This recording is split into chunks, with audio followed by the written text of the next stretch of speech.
Hi guys, welcome to my channel, Life with Neek. Before we get started, make sure you like and subscribe to my channel so you don't miss any of my videos. So let's just hop right into the video, guys. I decided to go ahead and make a video, basically a story time video. This one's going to be about my last child.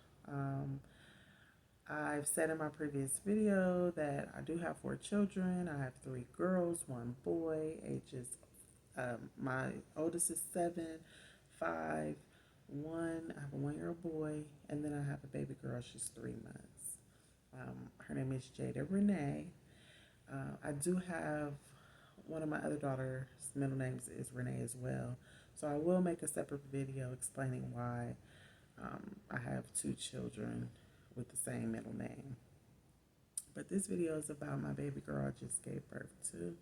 Well, she's 3 months, but I still feel like I just gave birth to her. So I'm going to go back to when I was pregnant in 2017 with my second daughter. So there's these tests that pregnant women can take to see if their unborn child has any abnormalities. Or you can take it to find out the gender of your baby. So I decided to take the test to see, you know, the gender of my baby and to see if my baby had any abnormalities. So the test I took was called a quad screen. So you basically get your blood drawn. They test your blood to see if you're high risk or low risk for abnormalities, and then you can get the gender of your baby. So when I took this quad screen, I waited, I think it was like 2 weeks maybe, for the results. Um, Now that I'm thinking about it, I don't even remember if I got the gender um, results because I probably already found out. I don't remember. But I did get the results for the abnormalities, and I tested high risk for Down syndrome with my second daughter. Um, so it was, it was an emotional time um, once I had got the results. Me and her dad was, we were in our feelings. We didn't know what to feel because it was just a high risk. It wasn't positive. I just tested high risk. So I decided to take another test, which wasn't the same test that I took. I decided to take a test called Maternity 21.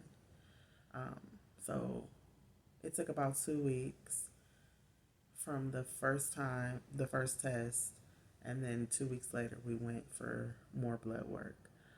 So once we finished the blood work, it took about maybe a week for the results to come back for the second test. And the results were negative for Down syndrome. And she was born without it, um, without Down syndrome. So that was that. So with my third child, now with my first child, I didn't take any tests. So much the second child, I took the test. It came back high risk. Then we waited, took another test. It came back negative or low risk. Um, so with my third child, my son, I didn't take the test either. So with my fourth child, the baby I just had, um, I decided to take the test again. It was offered. It wasn't something that I asked for. It was just offered, and I was like, okay, cool. You know, let's do it. So I took, instead of taking the quad screen test that was wrong, gave me a false positive with my daughter, I decided to take the kind of test the one that was the truth, that gave me the right results, which is the Maternity 21. So that's what I took with my daughter I just had. Um, so yeah, I took the test, and then I waited a couple of weeks, and then when I got the results, my doctor called me and he was like, um, well, I'm just giving you a call to let you know that you tested high risk for Down syndrome. And it's, looking like we may need you to come in for an ultrasound. I'm like, okay, whatever. Well, at first I was like, Down syndrome. Okay, well, whatever, because I've been there before. Okay, I'll go in for an ultrasound. So I went in for a complete anatomy scan. So they like thoroughly look at the baby and see if they see any like soft markers for Down syndrome or whatever markers they could find that would point the finger at Down syndrome. So I waited until my appointment, went to the appointment. It was like an hour long ultrasound, but um,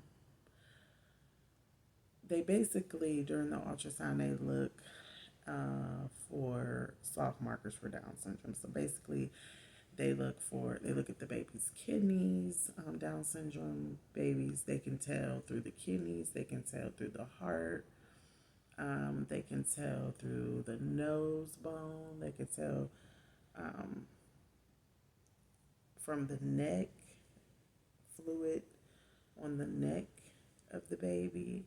They can tell from sometimes from the feet, the toes, the hands. They can tell from the brain, they can tell from a lot. So everything came back normal with my ultrasound. There were two soft markers for Down syndrome, and those were the nose bone. It was borderline normal. So at that time, I was 17 weeks pregnant. So they were like, um, well, the nose bone is borderline normal. And I'm like, what is borderline normal? And they were like, basically, it's normal. It's right at the borderline. So, but again, I was 17 weeks, so the nose bone still had time to grow. So I was like, okay, well, whatever. I'm 17 weeks. Maybe it just needs to grow a little bit more. Now, sometimes with Down syndrome babies, they don't even see a nose bone on the ultrasound. Some babies, don't. Because Down syndrome babies mostly have flat noses, so you can't really um, see the nose bone on the ultrasound. So that was that. And then they said they see some extra fluid on the back of her neck. So those were two markers that she could have Down syndrome. So I was like, you know what? I'm just not going to go back for any more ultrasounds because I'm not going to stress myself out like I did my second daughter. I'm just going to wait till I have her and it is what it is. I'm going to see at birth. So, they were hounding me to come back for, another scan later on in my pregnancy. And I just was like, I'm not. And my doctor had called me after he got the results for the ultrasound. And he was like, well, you know, um, basically, he was just for sure she had it. Like, yeah, um, I got your results back. They saw two soft markers for Down syndrome. So basically, she has it. So I want you to know that she has it. Well, again, they told me it was a girl as well. I got the gender results as well. And I'm like, okay, you can just shut the fuck up. Because basically, I didn't want to hear nothing he had to say because he didn't know for sure. And you're telling me you know for sure.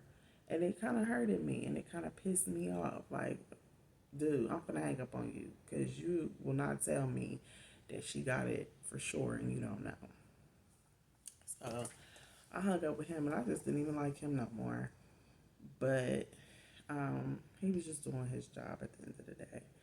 And so, um, fast forward to And also, I was, telling my kid's dad, like, well, you know, da da da da da. The doctor's saying this, the ultrasound is saying this, blah, blah, blah. He was just like, man, don't claim it, It is what it is. If she got it, she got it. If she don't, she don't. But let's just not even talk about it. So I just left it alone. I really didn't talk about it to anybody at all. I don't think. Towards the end of my pregnancy, I think I confided into somebody that she may have it. But fast forward to the day, well, I think I was like 38 weeks. I went for a 36 weeks. 36 weeks, I had an appointment and I got there late, so they had to reschedule it. And my next appointment was when I was 38 weeks, and they did an ultrasound because you're supposed to get an ultrasound done at 36 weeks. But I missed my appointment, so I had to get it done at 38 weeks. And at the appointment, they did an ultrasound or whatever, and then they had to do a cervix check. And after the cervix check, a nurse came in and she was like, we need you to have your baby today. And I'm like, today? Like, today? Okay, I got stuff to do. I did not know I was coming in here, for you to tell me that I'm about to have my baby today. Like, why I gotta have her today? And she was like, well, basically, my fluid was low. My amniotic fluid was low. Um, and like she wanted me to leave the doctor's office and go right to the hospital and have the baby get induced. Like, whoa. Like, for real though. Like, I don't even know what's going on right now. I had 3 kids before this, and I had never been told at a doctor's appointment, like, you need to go have your baby right now. Like, leave here, go home, get your bag, whatever you need, and go right to the hospital and get induced and have the baby. The baby's birthday is today. Like, what? I still got 2 more weeks, and that's even if she come when I turn 40 weeks. But and had I probably been seen on when I was 36 weeks, they probably would have induced me then. But because I don't know how long my amniotic fluid was low, so I'm like, oh my god. So I go home. I tell my kid's dad, like, we gotta have a baby today. Like, they want me to go to the hospital like right now. Like, I shouldn't even be here this long. I, I was just dumbfounded. I was just lost for words. I was just shocked. I was just like, I I don't know what was going on with my head.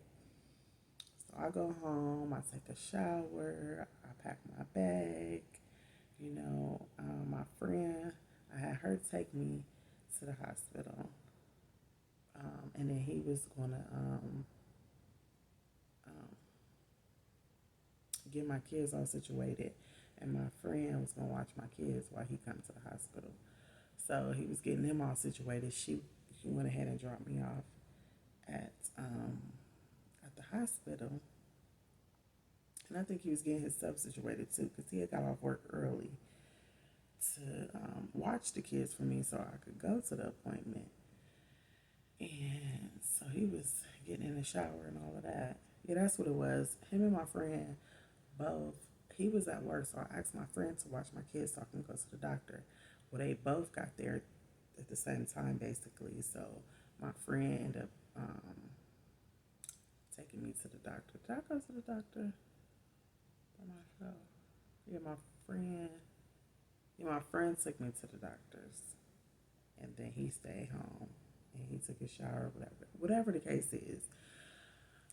I came home, packed my bag. My friend took me to the hospital that they told me to go to, so I didn't even get to pick the hospital I wanted to have my baby at. I went to the one they told me to go to. Got in there, and they had to call verify that the doctor wanted me to be induced. they're like, she's here, she got her bag, so, what is it gonna be? My doctor was like, yes, I want her to be induced, like, she should have been there hours ago, because they wanted me to go, like, be there, like, 1 o'clock, and I'm like, I didn't even get there till, like, 5 o'clock, 6 o'clock at night, so they just, I got undressed, they hooked me up to the machines, and, I got induced. They started,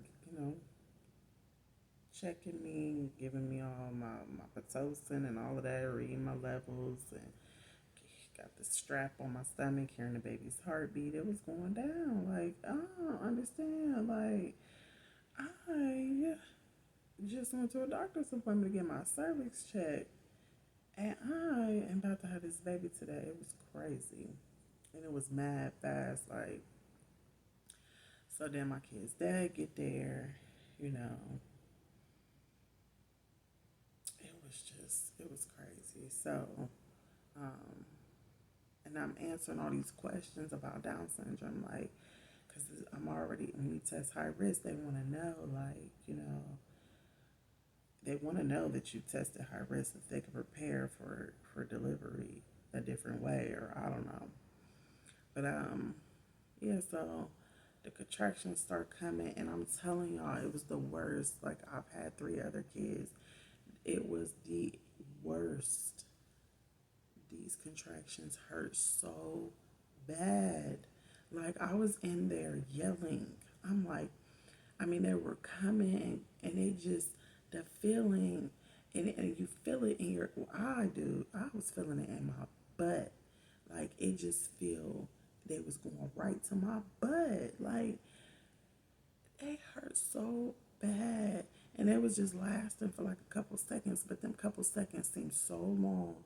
And I was in there yelling, like, fuck, fuck, fuck, fuck, fuck, fuck, fuck. Like, shit. I'm cussing my kid's dad out, like, you did this, why you did this to me? Like, I'm yelling loud though. The nurses kept coming in and like, miss, are you okay? It's gonna be okay. I'm like, no, y'all, I'm not okay. This hurts. Like, I can't. I need an epidural now. They're like, well, you gotta wait until such and such get the contractions get a little bit closer. I'm like, oh my god, like, I will never. I was just like, I was messed up.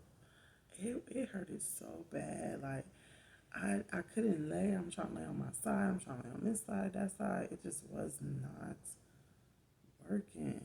Nothing. I was begging. I'm like, is there any other meds y'all can give me? Like, before the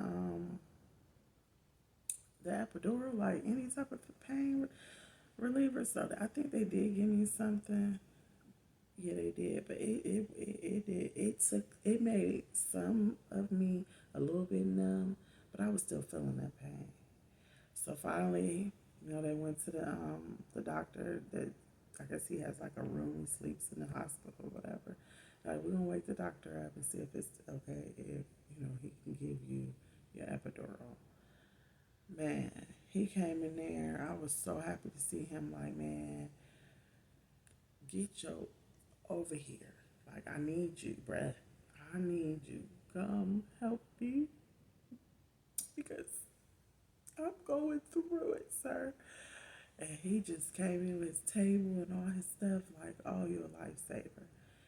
So, then I set up, I got the epidural. Still, the epidural did not help me. Like, I still felt it. And they're like, well, if you feel pain on your left side, then lay on your left side.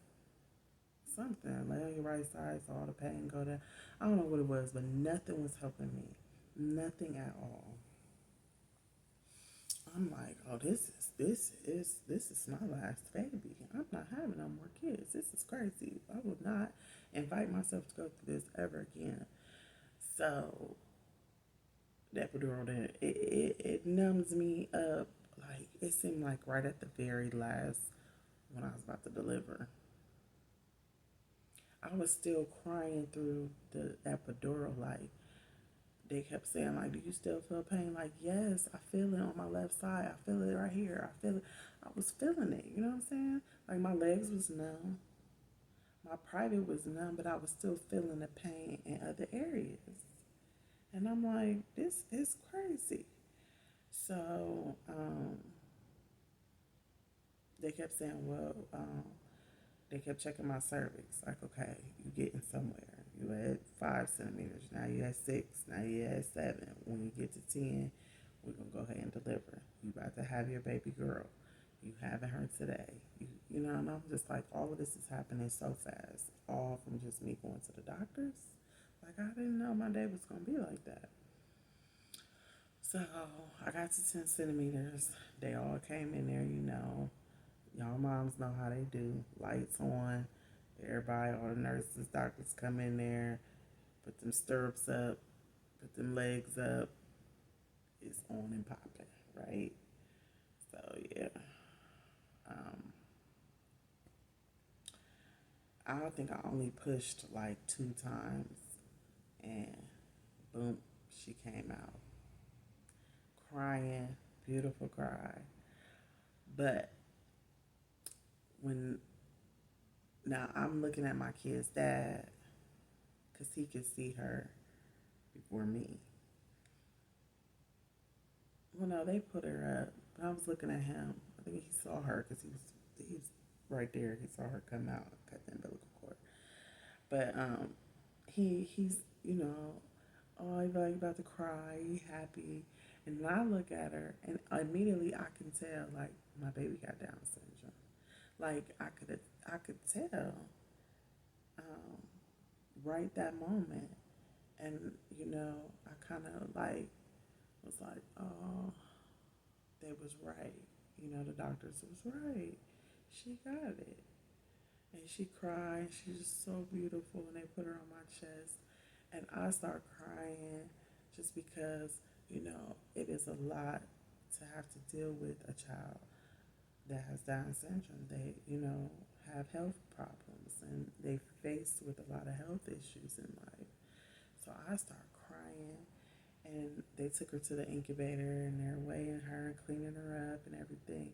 And I'm just staring at my kid's dad. He's over there watching them and stuff. And, I was thinking, like, is it going through his head? Do he know?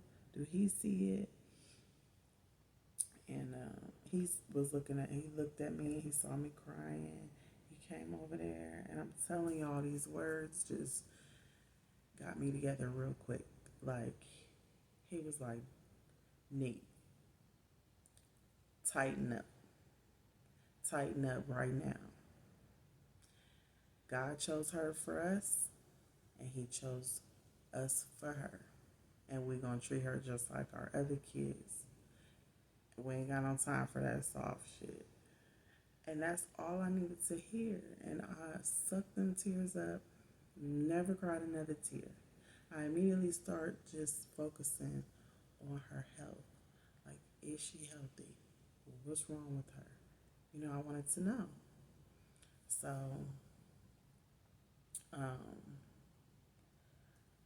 they was, getting rid of my placenta and working on me and all that, getting me together. And I'm out of it. Like, I'm still numb. I can't feel nothing.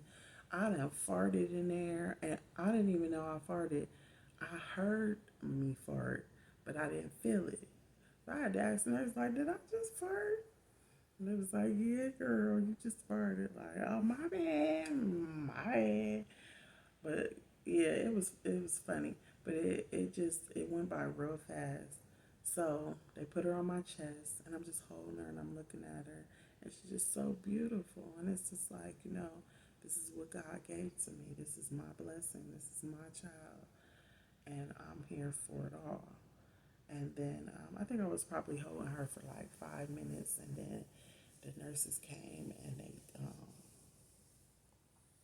they took her from me, and it was like that they needed to check her oxygen because her oxygen was kind of low or something, and so they took her and said she had to go to the NICU, newborn intensive care unit, and I'm like, And my kid's dad, he was like, she ain't going by herself. So he went in there with her, and he stayed in there with her the whole time. And he even fell asleep in there. He didn't come back in the room with me. Um, but she stayed in the NICU. She ended up staying in the NICU. Like I didn't spend no time with her in my room that they transported me to. She stayed in the NICU.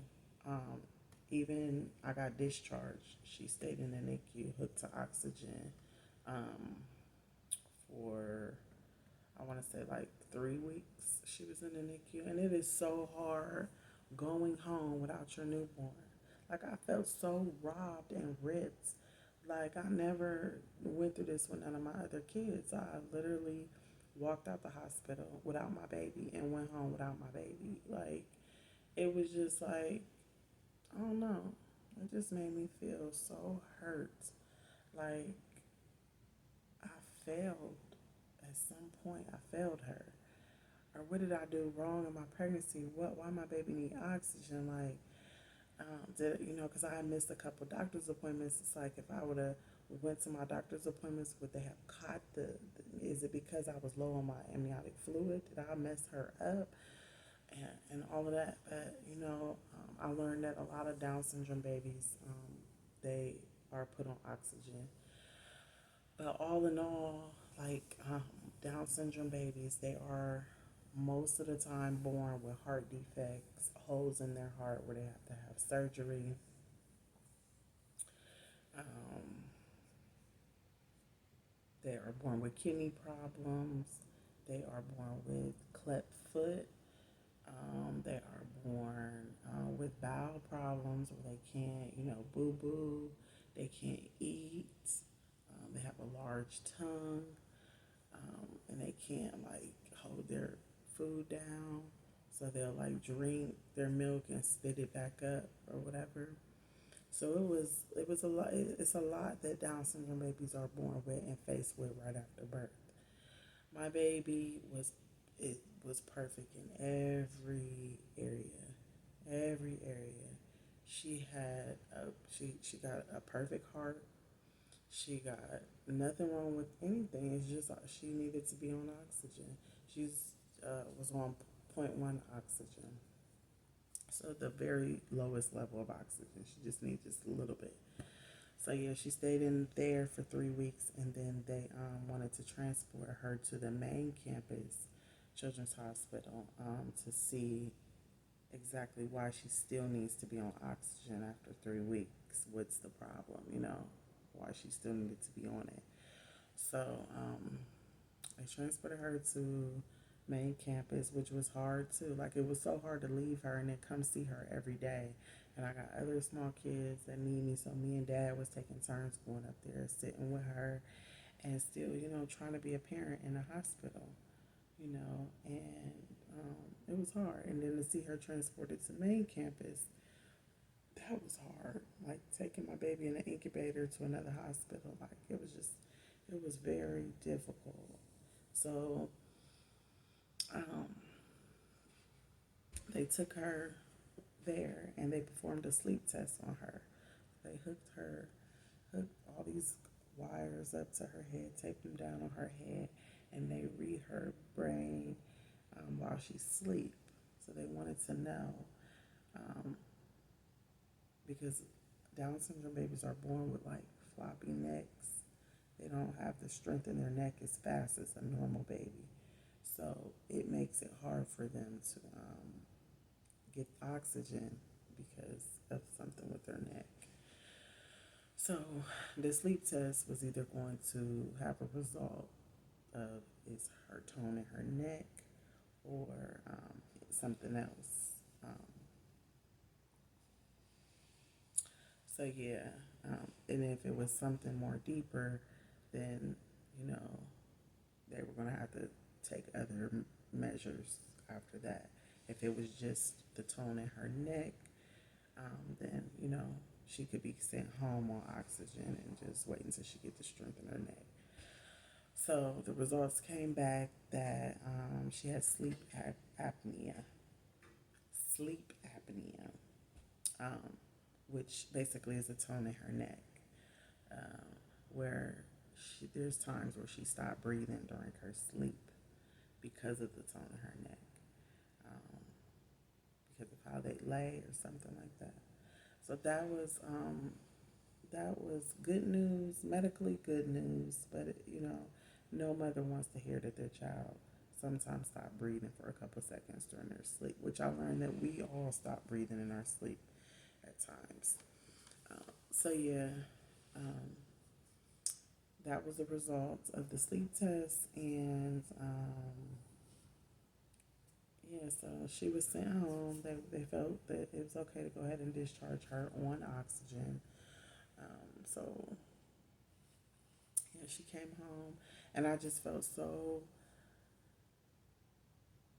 unsafe. Like I wanted her better at the hospital. I wanted her at the hospital because I'm like, what if I do something wrong? What if we do something wrong?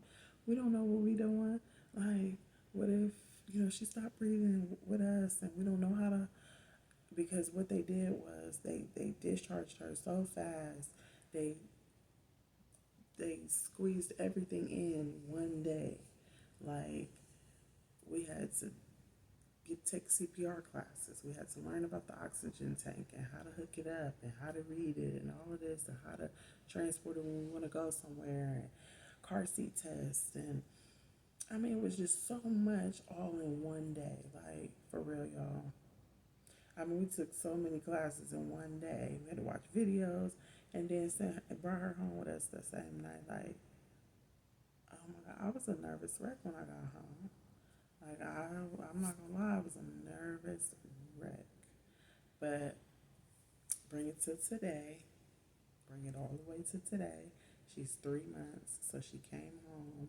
She was born October 15th. She came home from, she was discharged November 11th. And so she's 3 months now. And yeah, she's still on oxygen. She has a sleep test appointment coming up, so they're going to see if she still need to be on oxygen. They're going to perform a sleep test to see if she still needs to be on oxygen. And but we did go to a doctor's appointment last week, and they said that she can be off of her oxygen during the day, just when she take her naps and she go to sleep at night, hook her up to her oxygen. Um, and then she's hooked to a little machine that reads her heart rate and her oxygen level. So she's doing very good. She does not have any health concerns at all. She is a beautiful little girl. A beautiful little girl. And I'll introduce her in another video. And I'll introduce my other kids as well. And I also have, I'm going to tell story time for each one of my pregnancies.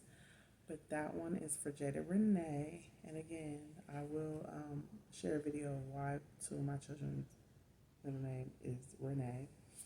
Um, but that'll be another video. This one was just to share about my baby girl and her condition. And, I'm just asking for you guys to keep her in your prayers because you never know. I don't know what the future holds. I just, I'm there for my baby girl in any which way. Her father, we strongly stand behind her. We take very good, careful care of her. She is so precious and adorable, and I just love her to death. And yeah, I want you guys to follow me on my journey with being her mommy and a mama to my other kids. So please, please, please, please make sure you subscribe to my channel. Like this video, hit the notification bell so you will get a notification every time I do upload a video. And like I said, I am going to try to upload as much as I can, if not every day, every other day. So, yeah, guys, that was story time for my baby girl, Jada Renee. And I want to thank you all for watching.